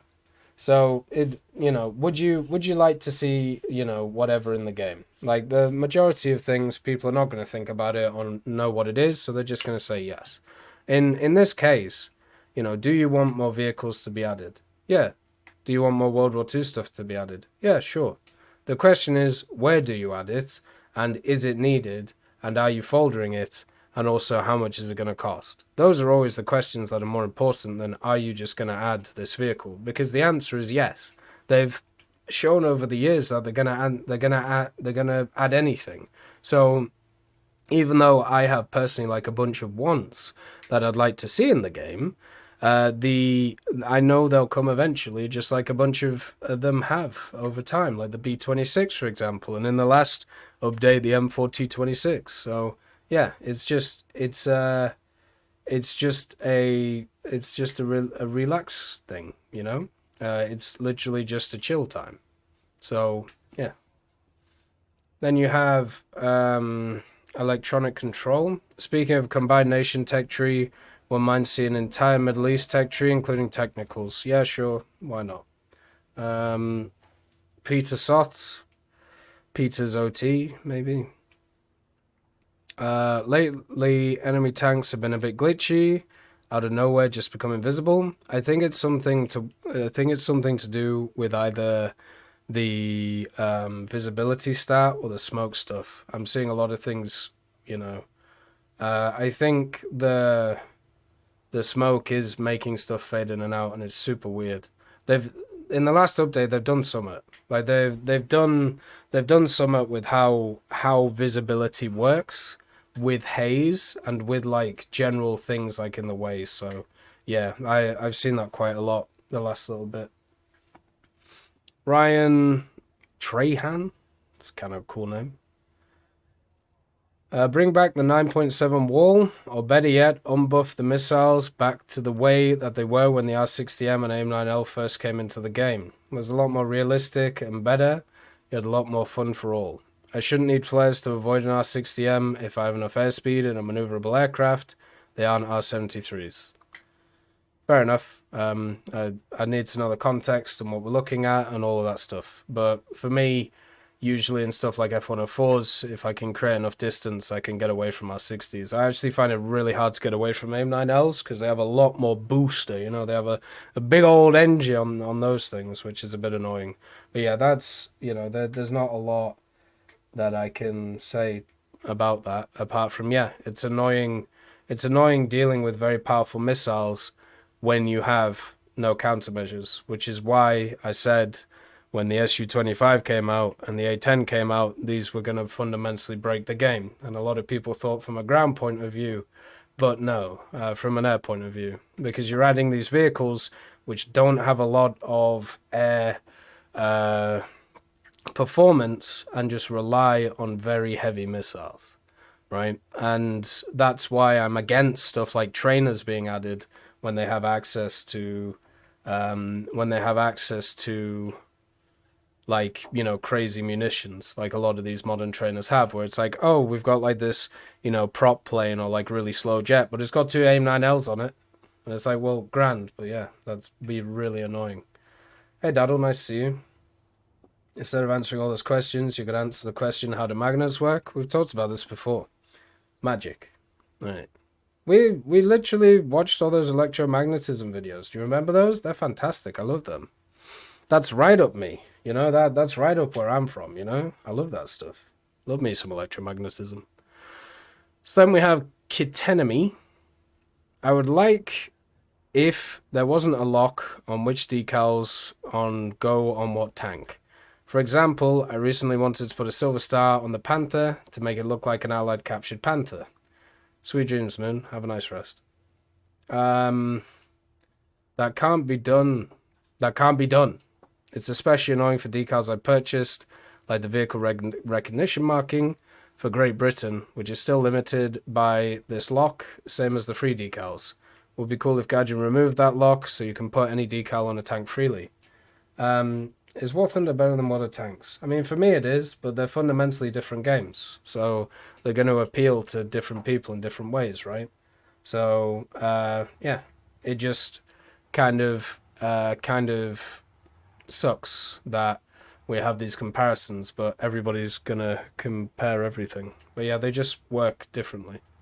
The reason why you can't put certain markings on certain vehicles is because of the simple fact that you can masquerade as other nations' vehicles. And if you do that in simulator, it can be devastating, and you see people do it all the time in simulator, and it's no good. Like, there was a vehicle that was, I think it was was it the Swedish Sherman, or it was the M4 hybrid for Italy, where someone recently was running around with an American flag on the side of their turret. So they were facing America, and all the Americans thought that they were American in a Sherman with an American flag on his turret. So they just killed everybody. And that's the problem.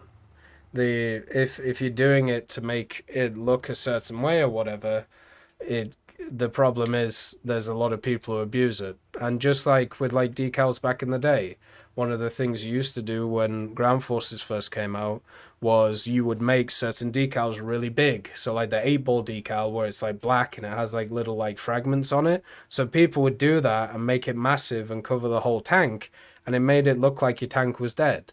So they would run around in what basically was a ghost tank, and people would get killed by a dead tank. They'd be like, what the hell was that? And yeah, it was a live tank. It was just made to look dead. So yeah, that's pretty much why we can't have nice things. Because any reason or anything you can think why there's like a limitation like that in the game, it's because somebody tried to abuse it at some point and they had to get hammered on the head. And therefore everybody suffers. It's the same reason. It's like the whole 1% of the population ruining it for everybody else. Well, it's just how it is, at the end of the day. So next one, RGA Kyle. Kyle. That's kind of interesting. What do you think about removing the game mode arcade? So why? So what we'll have is 2 game modes. They can name them whatever one is arcadey and has the realistic settings, third person and all that, and the other one is sim-like from the cockpit. But you can use whatever type of controlling you want, simple sim, etc. In case you use the sim controls, you will get bonus rewards for using harder controls.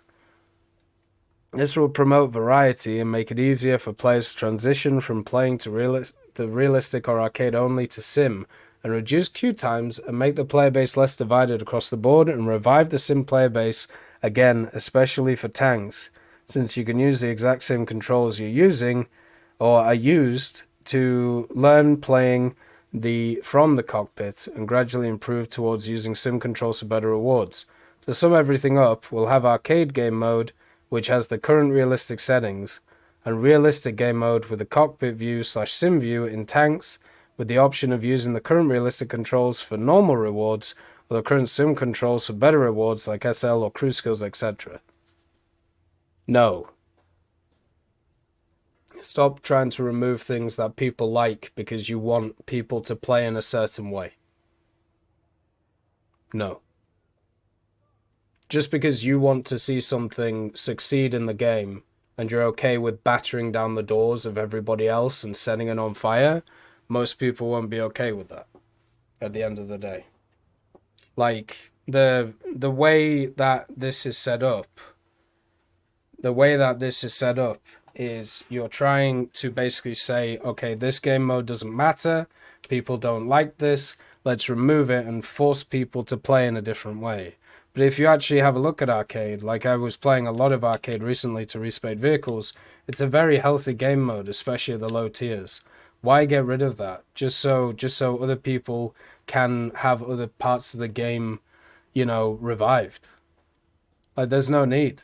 There's plenty of options for sim players out there, And at the end of the day, if once again, just using the submarine argument, just turns out there's not a ton of people who are into sim. Even if you have a look at like stuff like DCS, IL2, stuff like that, all of them are dwarfed by War Thunder and how many people play it.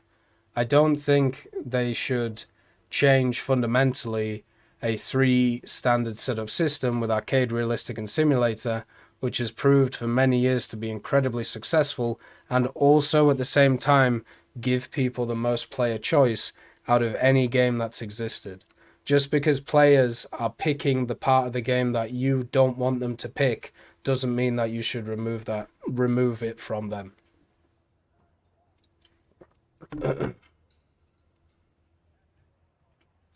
Then we have Piotr. I can't believe I listened to a guy talk about technical aspects of War Thunder for almost 2 hours. I'm such a nerd. Hey, there's nothing wrong with being a nerd, Well, what's the thing? There you go. Fucking Spock. There you go. Easy. Fucking Vulcan. And then fucking, easy. Right. Next. Sorry. We're like an hour and a half in at this point.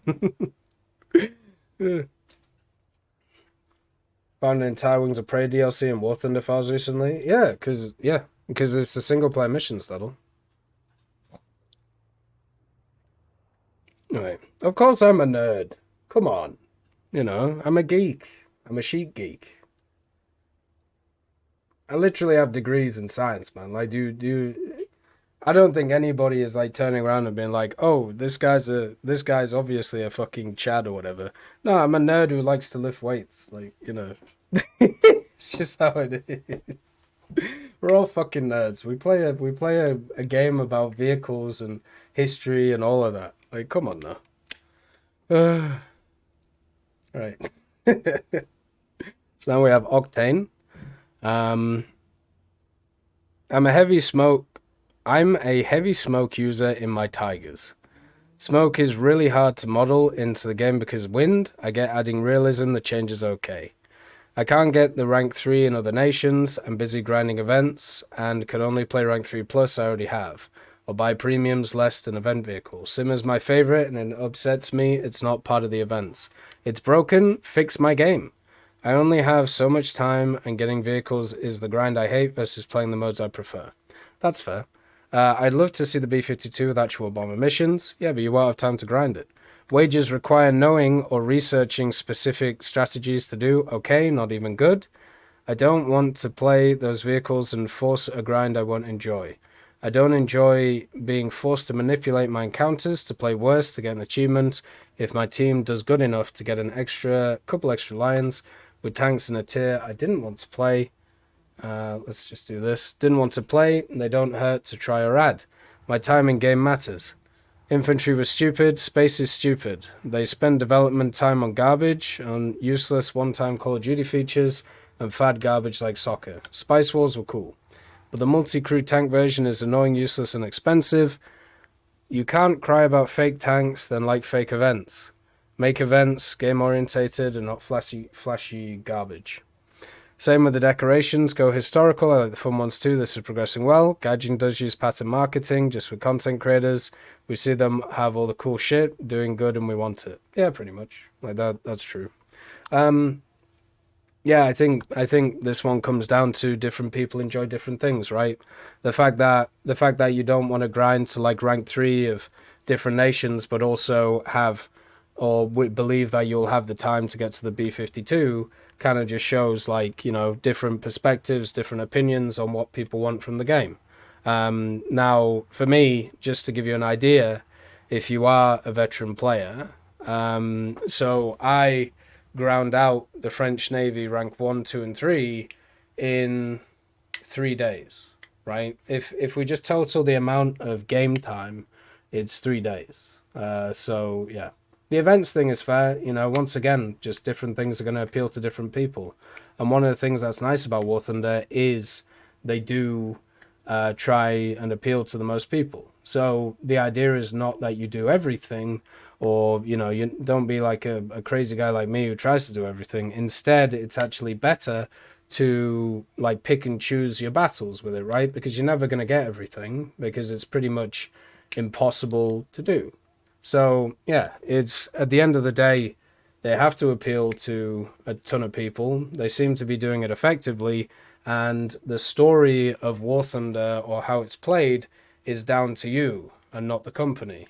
This means, just like, you know, the last one we talked about before, the game cannot be tailored around one individual's needs. It has to be tailored so it has the possibility of being opened up to as many people as possible, which is what they do, right? Or at least try to do. I don't think they always accomplish it. Like, but they even tried bringing back the historical modes. Like, what was it, like a month or two ago? They even tried to bring back the historical events. Oh dear, like the most unbalanced events in the history of War Thunder, the good old World War II Chronicles. But yeah, like, you know, there's a lot of things I enjoy with War Thunder, and there's a lot of things that I'm not hugely into, and I feel like that's pretty much the same for everyone. Sam Hurtlocker. Alright, so I've been trying to think of a way that console players could get access to event vehicles only available through the marketplace. And my idea is through the game to have some sort of lottery system where you can pay GE to enter into a lottery one time per vehicle. And maybe at the end of the month or cycle or whatever, or quarter or whatever they wanted to go, they then go through and do a drawing, maybe one person per 100 entries. I mean, yeah, like that would work. But I'll never be in favor of promoting. I'll never be in favor of promoting gambling, especially to a game which has a metric ton of children playing it. You know, a 14+ game, and also the gambling aspect is banned in a lot of countries. So yeah, not hugely into that. I would rather, once again, have a setup where it's more guaranteed. So once again, through the war bond shop, you could do a blueprint system. You get so many war bonds. You then put it into the blueprint. Maybe if you wanted to monetize it, you make it so you have to pay a bit of G to unlock the blueprint. It gives you access to challenges. You complete the challenges. You put the piece of the vehicle together, and then bing, bada bosh, bada bing, you got the event vehicle, right? That would be much better, a guaranteed setup, instead of an RNG, you know, gambling fest, which, you know, we've tested many times in War Thunder, and the only winner is Gaijin. Every time. They're the only winner in all of this. So, you know, we really shouldn't be promoting gambling. Doesn't, like, even if you don't think about, like, the kid thing, or if you don't think about any of that, it's literally still bad for the individual. The next one is from Jerry. Would an independent Canadian tech tree work in War Thunder? Canada has had air, ground, and navy since the early 20th century, so maybe. The answer is no, it wouldn't. It needs to be a sub-tech tree, hopefully of Britain. They do not have enough vehicles, they do not have enough BRs. Let's see. Unofficial Gaijin. Ooh. It's even got a wooden snail. I'm wondering if there will be a Toyota tech tree with just technicals and highly modified vehicles used by private entities. No. The licensing of that would be insane. So, no. I think what they'll do is they'll just add the vehicles into pre-existing tech trees, or, you know, just create some weird independent, throw everything into tech tree. We have Zohaib Tariq. They should add Pakistani, Indian, and Korean tech tree. Sure, as sub-tech trees. I agree. Let's see the next one. In some of the clips above, when a plane explodes, it looks good in orange, but mine is more white. Also, a lot more colors seem more vibrant, like the fire and paint decals in the planes and such on the clips compared to my game. Is there a setting to do this, or is it a PC thing? So I get asked this quite a lot. I use UHQ. I think I use it right now. I'm not sure if I do or not. I might do. I'd have to check. But the thing to know is if you go to options, post effects, this is what I use. If you want it to look really nice, you do this.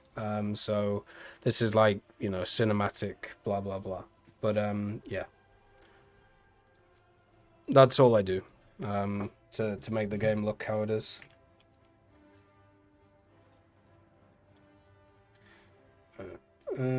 Back to the questions. There we go. Peter Sott. I think he already put one, didn't he? If they do what you said about Italy, they should also just make Scandinavia, just add Denmark and Norway. Yeah, sure. But also, isn't Scandinavia is one of those where it doesn't actually have one of the countries, right? Like, one of them is actually missed out, if I remember. Yeah, so Scandinavia is Denmark, Norway, and Sweden. So technically, like, sometimes it says that Finland, Faroe Islands, Åland, and also Iceland is in it. But yeah, they're not part of, like, the main composition, so that's why I always found it weird with Scandinavia. When whatever, like, thing you look at, it's missing one of the nations. Let's see.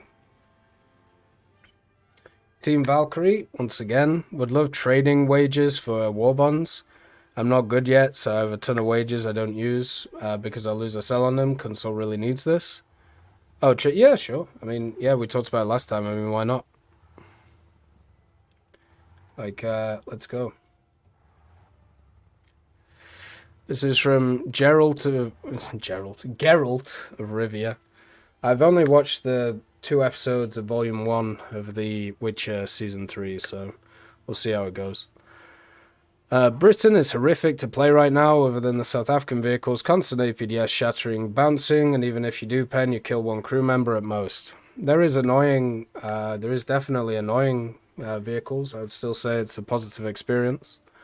You know, the times where I have fun with the British tree is more than the times I don't. So there are a bunch of vehicles that I struggle with. Chieftains I do really well with, but also have terrible win rates. And the Comet can be annoying, but most of them are okay. Then we have Darren Hassett. Is there talk about adding the Scimitar and Scorpion recon vehicles for the British? Yeah, for about 8 years. So, yeah, they're ones which are constantly brought up. Surprised that they're not in the game yet. I'm sure they would be eventually, but yeah, they're 2 pretty standard vehicles. They've both been passed to the devs in different times, so I'm sure they'll come eventually. Legend B, I'd love for top tier SPAA to get nerfed. SPAA are way overperforming, and helicopters are categorized with fixed wing aircraft that get easily countered, unlike aircraft that can climb 10k vertically. I would also love for fire and forget missiles to be added to more helicopters. No. And also SPAA's got nerfed last patch quite aggressively. This is from Chost. It would be nice if Gaijin would at least allow people to convert PS4 accounts into PC again. Yeah, I agree. But once again, I'm sure that's on a Sony end, right? Or at least I would guess so. I don't think that would be from a Gaijin side, but maybe it is, who knows. I like your cut, G. I feel adding infantry to IFVs that have the ability to deploy your T-teams with like RPGs or something, 4 shots, would be very... This guy said this thing the last one, didn't he?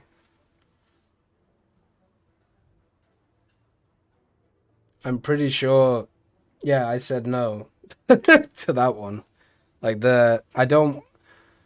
if they have teams that come out of IFVs, right, it's a bad idea for them to be active and aggressive because you are getting randomly killed by AI, which sucks. It is much better to have passive systems like recon, like snipers and stuff like that don't shoot at anything but would scout an area. And you don't give it to IFVs because IFVs are already very powerful. you give them 2 SPGs, which are not very powerful. I'm pretty sure we talked about that previously, if I remember. Is this from Gangster? Never mind, they either fixed or is a temporary thing. Fair enough. I don't know what that was about.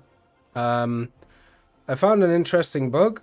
Wait, let's just line it up. I found an interesting bug or feature, but I doubt. I have my BV155 coupon on the marketplace for around 100 gaijin to wait for the price to go up. So it was just sitting there. Today I cancelled it to change the price, and I can't sell it now because I need to wait another 90 days to be able to sell it on the market. Not exactly mad, because it would be sitting in my thing for another year or so anyways, but extremely annoying if I'd actually like to sell it. Same thing happened with the T80 UM2 and the Object 204. Gaijin breaks things. It might be, it might be a way of breaking things, but it also might just be a simple way of making it so people don't spam requests on the market, because that's one of the ways that you used to be able to crash it back in the day, where if, you just basically got a bunch of people together, unlisted, and then relisted stuff over and over and over again, you bust the server. So maybe that's the reason. The other reason is, why put the coupon up on the marketplace anyway? Like, if you know it's not going to sell for a long time, why not just sit it in your inventory, Is there a reason to put it up if there's like a big rush for the BV? I mean, maybe. I don't know. Maybe that's the idea. But yeah, they might have put limitations on these things just so people don't unlist, relist over and over and over again with a bot or a script, and then just, it just breaks the whole thing. So they can, get inside of it. Then we have Dingus. Longest, if I get my Hungary sub tree and Benelux tech tree, I'm good. Well, fair enough. I still think the Benelux tree is a pretty poor idea. I'd rather just split up the nations and put them in useful tech trees. As I said, no more independent tech trees. Team Valkyrie says, wait until you're almost 50 and you have to figure out how old your own kids are because you forgot. Well, it's easy. So my father and I, it's easy because he's 60 and I'm 30. So it's just plus 30. But yeah, I think that's fair. When the kids get older, it's going to be a little bit crazy. It's already a bit crazy. Working out everything. So we have Tech Talk. Yeah, I like the name Tech Talk. I think it's pretty good. Then we have Victor Dalgard. I feel like Gaijin should give console players an option of buying specific skins camos from the G crates with GE. Since PC's got the marketplace, right now the only option is spend a lot of G and pray to God that you get a skin you want. Yeah, I agree. I think, so with systems like that, they should have a G price where you can gamble basically for a skin. And then they should have specific prices for specific tiers of skins on the consoles. If there's not going to be a push towards making consoles on the market anytime soon, then that's what they should do. So yeah, I agree. They should have a total price and then a gambling price, which is how a lot of these games do this stuff. Hey Bruce, nice to see you. Then we have Achilles Clips. Simulator battles is so unfair for USSR and China. We get outnumbered every match. Uh-oh. It's just simulating real life, bro. Right, emergency broadcast system. The esports stuff was horrible, not to mention the unbalanced lineups. Well, yeah, but you're always going to get that in esports, so that's the thing. My favorite thing is that aviation one, which was done not this time, but the last time. Literally, the winner of it was also one of the guys who organized it. But nobody cares, so it doesn't matter. And we have Salsa Jammin, in-game chat hater. Well, yeah, it's kind of nice. So when it comes to the well, they were all MiG-29s apart from, the team of the guy that won, because as we talked about, he knew something that everyone else didn't. Weird. So the thing about the So now I have like a mass naming game, and also everybody else has a mass name. But the thing is, I don't actually want everyone else to have masked names. The problem the problem I have now with the whole system is because they added in those like international name stuff. Now people can just straight up break TOS like all the time with names, and there doesn't seem to be a way of fixing it. So, unfortunately, at the moment, I have to like keep the thing on, even though I want to turn it off, because of that, which kind of sucks. Then we have Dr. Livesey. I would like to be able to place tracks where you want. Yeah, it would be nice. More customization is always positive, which is quite good. And then also, we have Damadog, or Damad Dog, sorry. Kind of like Damadog, though. Reminds me of Doug Dimmadome. Your old 30s, buckle up, sweetheart. The ride's not started yet. Oh, I know, yeah. Yeah, we'll see where I'm at mid 30s. I think I've decided the midlife crisis is coming early, so, so gonna have a fun time. Hey, Moo Eclipse, nice to see you. And then no one LS5 UK, Arabic Tech Tree? Question mark? Sure, why not? Go crazy, go nuts. Yeah, not bad though. Pretty decent set of talking points. A lot of stuff here. Do you guys have any questions or any quick fire stuff you want to go through in this one before we wrap this up for another wonderful time? I'm really enjoying doing these, you know, even though it's literally like sitting here chatting for like 2 hours and going through things. As long as it doesn't knacker my voice too much, I think overall it's not too bad. So yeah, do any of you have any thoughts or anything like that? When F-35? 2035. They're going to release it on the year, which is kind of interesting. I think it's a cool idea that they're going to be doing. Can I gift you the F5C? Unfortunately not. I can't actually gift people stuff in War Thunder because of restrictions put on my account for being a CC. Sucks. Would you like to see the Su-14 in the game? Sure. I have no idea what that is, but sure. I'd have to have a look. Let's see. There's not really any vehicles that I wouldn't want to come to the game. Oh, that thing looks fun. Yeah, sure. Why is the Hunter F6 still at 9.7? And who at Gadgeon's ribs do I have to crack to get it lowered? There's obviously some crazy Chad who plays the Hunter F6 and has like 1 million kills in it. And just keeps playing it over and over again, screwing up like their setups, you know. Because I agree, it doesn't make a lot of sense. Do we know when the next SL vehicle sale is? November, I think. Missiles and the Albatross and Bassard when? I want the Exo set. It is kind of surprising they haven't added them. Also, like the Spaviera, right? And the PGO-2. Like, the Spaviera is literally labeled as a missile boat, but it just doesn't have any missiles. So it's really weird. SU-154 is an STD with a 203. Yeah, it looks pretty cool. I like it. Let's see. Can you explain your actions in the DPRK?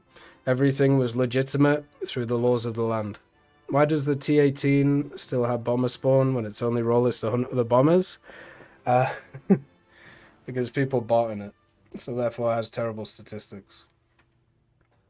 I thought at some point they won't add newer stuff that is currently in service in most powerful armies. This is the delusion I lived with like a couple of years ago, and then Abrams popped in. Yeah, well, the Abrams was added, what, 2017? Long time ago now, man. And also, they've literally added vehicles that aren't even in service yet, like stuff like the 2S-38. The TAM-2IP is just, I think the first one has just rolled into service, like recently, and obviously a bunch of other ones which are just about. But yeah, I think that'll wrap it up for this tech talk. Thank you all for joining me, and see you next time. If you have any comments or anything, make sure to stick them in the description. Sorry, not description, comment section. Then we'll go through them. Peace be with you. Bye-bye.